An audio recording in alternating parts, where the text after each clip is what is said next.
The Venice Production Bridge is celebrating its 6th anniversary this year. If we go back to the history and to the beginning of the history, in fact, when Alberto Barbera has been named in 2012 the new artistic director of Venice, he called me because at that time I was already in charge of the Dubai film market, and because I have been in the past 26 years a sales agent working for different French big groups, as well as with my independent company, and also having been a producer with several films co-produced, one having a golden camera in Cannes. He asked me to think about a different kind of market. He wanted a light market because Venice will never be a sell and buy market as Cannes or Berlin could be, because of the infrastructure, because we have Toronto, which is starting in the middle of the festival, and so on. So we decided, in fact, to focus on production, and that's why 2 years ago now, we have been changing the title to Venice Film Market to Venice Production Bridge, because our philosophy is really to become a bridge between producers and publishers, other producers, post-production company, financiers, talent, and so on and so on. We really want to help the production not only of films but also of TV series, web series, VR project, and so on. So what we are doing within the Venice gap financing, the Venice Production Bridge, is we have 3 main initiatives. In addition, I would say, to the basic and traditional elements of a film market, which are market screenings, a digital video library, a business club, business center, and so on and so on. So the first one is the Venice gap financing market. I wanted to have a totally new kind of market because, as you know, the 150 co-production markets which are existing in the world are, most of them, focusing on development money. Having been a producer before, I knew that sometimes the last 30% are as difficult to find as the first 30%. So that's why I wanted to have a gap financing market. And so the main criteria to be eligible are to have, for the feature film, fiction or documentaries, to have 70% of the financing secure. How do you check that? But we are, in fact, asking, of course, for all the contracts, all the documents that they can have with other producers, with institutions, with film commission, pre-buys from broadcasters or SVOD platform or sales company or distributors, and so on and so on. And we are really checking that those 70% are really 70%. We will not accept a production company which is investing 70% of his own money, if I can say so. And we later are really looking for already. The second criteria, apart from this, is of course the quality, and of course the international appeal. It has to make sense for them to have an international partner. It can be a co-producer, it can be a sales agent, it can be a post-production company, whatever, but at least it has to be open. So to give you an example, for this year we have received a little bit more than 260 projects, and we have selected 40 of them, 25 long feature, both fiction and documentaries, 5 TV series, and 10 VR projects. What we did also this year is to add the 7 VR project coming from the Biennale College Cinema VR, which is a workshop which is organized by La Biennale every year. We have 2 workshops called Biennale College Cinema. We have the traditional one for feature film, in which we are fully financing micro-budget films for 150,000 euros each, and we are fully financing 3 films. And the same with the Biennale College Cinema VR, for which we are financing, I would say, 7 projects, VR projects. And so what we do for this kind of thing, as I have spoken about the quality, because it's really the quality of the script and of everything which is the most important thing. Usually the deadline is, the call for projects is launched around mid-March, and the deadline to apply is around end of May, something like that, the first week of June. And then what we do is we are doing the selection, then we are establishing a book of projects, summarizing everything, and then what we do is we are sending this book of projects to professional financiers, sales agents, distributors, institutions, and so on. And then we are organizing one-to-one meeting. To give you an example, last year we had around 600 pre-scheduled meetings, and this year we had a little bit more than 1,000 for the same number of projects. So it's really a big increase this year. It means that now this Venice Gap Financing Market, which is in this 4th edition, has really reached, I would say, its target, and now is on the agenda of all the different producers who are looking, because we have projects coming from all over the world. We have around 50%, I would say we are selecting 50% of European projects, and the other one are coming from all over the world. Then we have a second initiative, which is Final Cut in Venice. It's a workshop in which we are showing 6 work in progress of films coming from Africa and 5 Middle East countries: Lebanon, Palestine, Syria, Jordan, and Egypt. We have received a little bit more than 60 work in progress this year, and we are selecting 6 of them. Why that focus? Is it changing every year? No, Africa? It has always been like that. Okay. At the beginning, it was just Africa.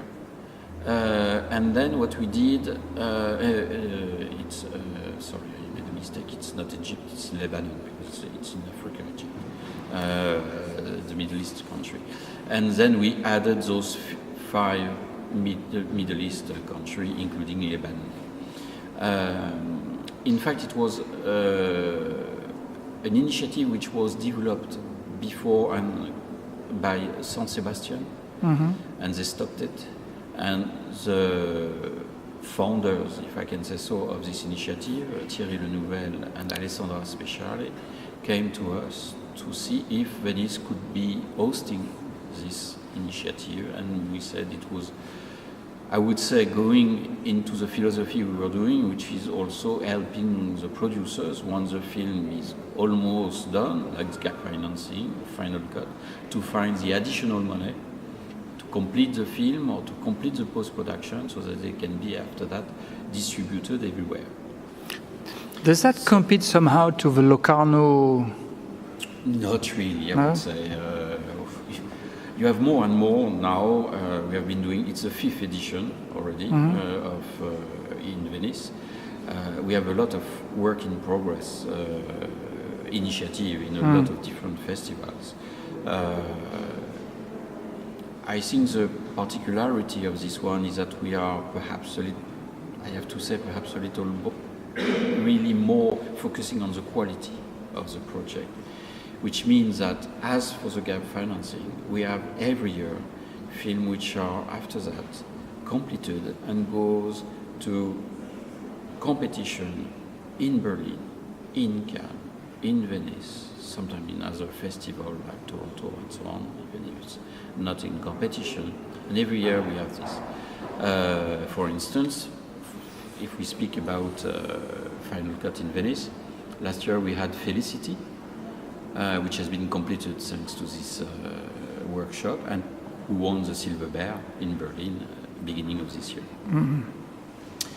I would say the call for films this time is around, we are opening in May usually, because we are announcing the call during the Cannes Film Festival, and the deadline is usually the end of June. The third initiative that we are doing is the book adaptation rights market. I am inviting 19 publishers this year. It was 15 last year, and it will be probably more next year, coming from all over the world.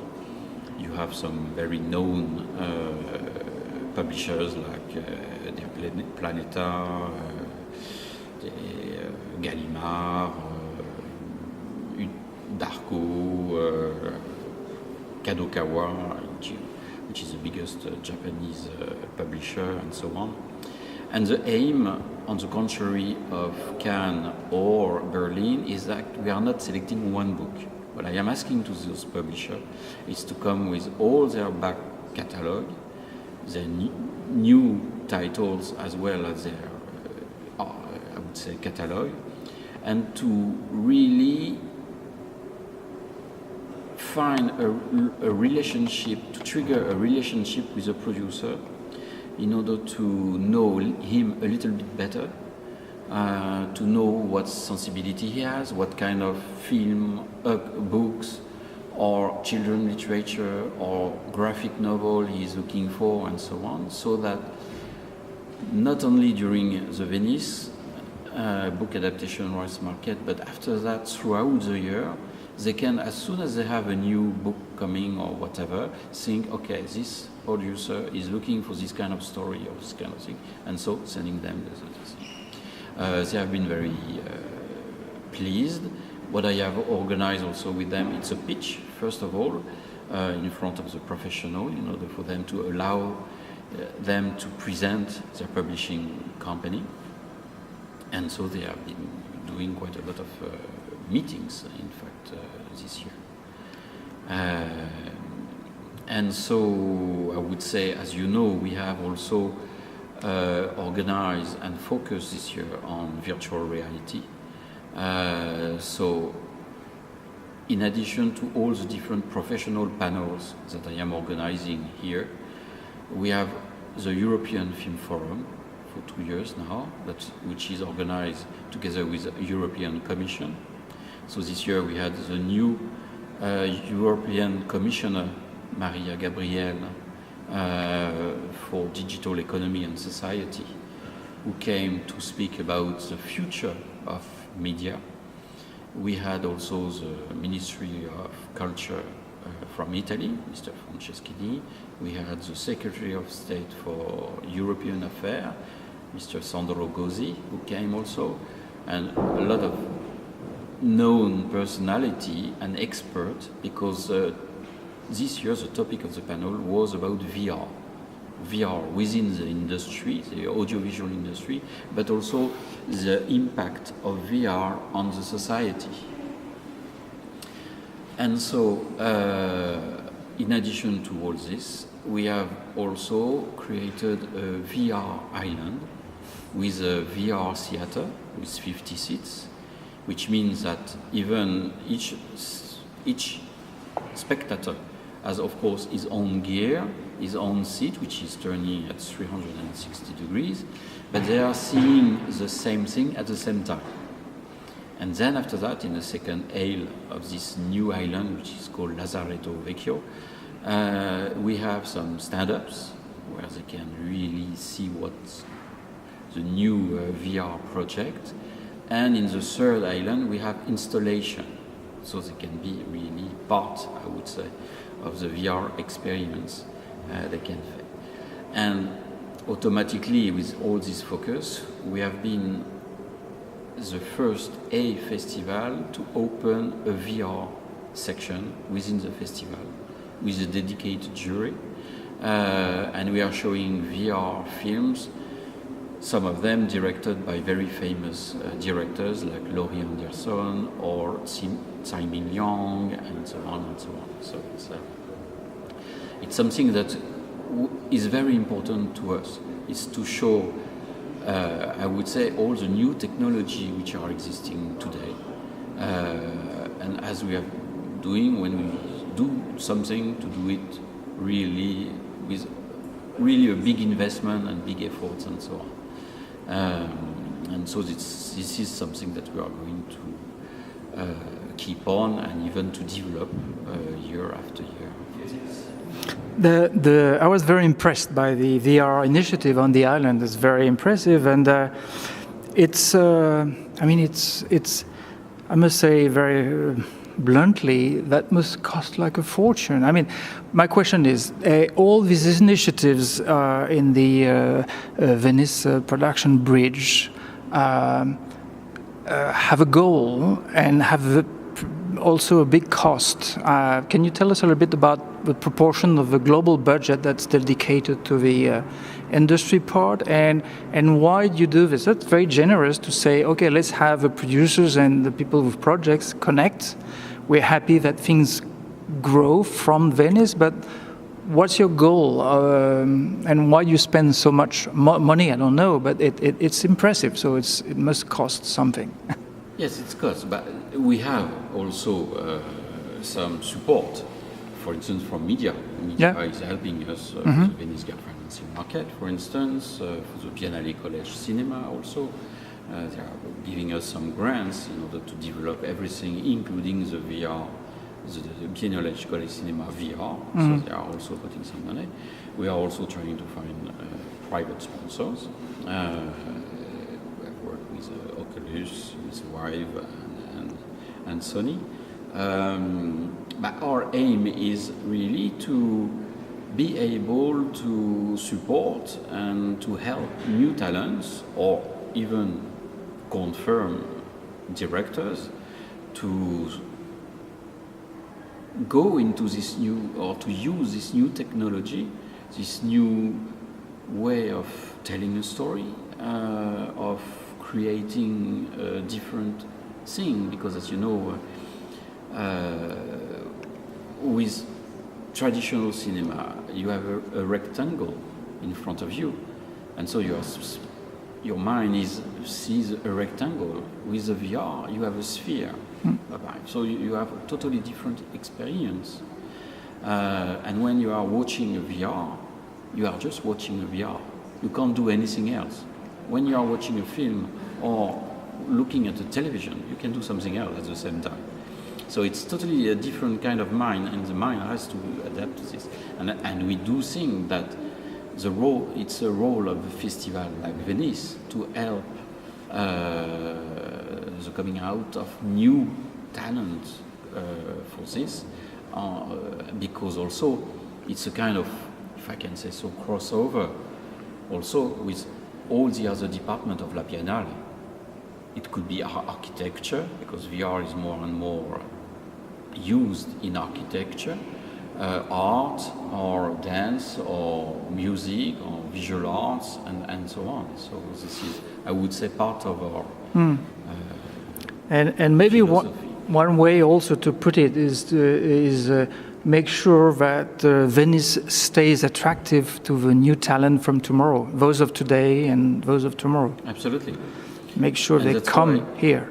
Yes, absolutely, to make sure, and not only to make sure that they are coming here, but they could have, thanks to the exposure we have, because we have to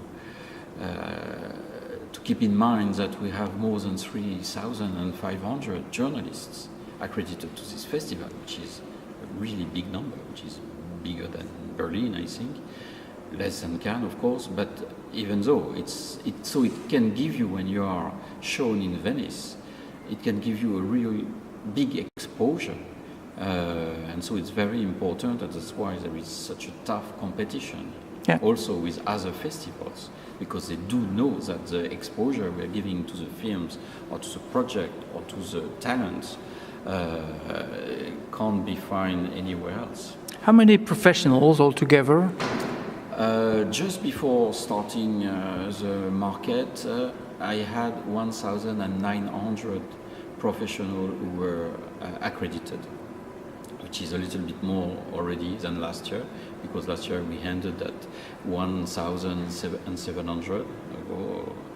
But it's not really, we are not really working on the volume. What is interesting for us is the quality. As you know, Venice could be an expensive festival for a lot of people to attend.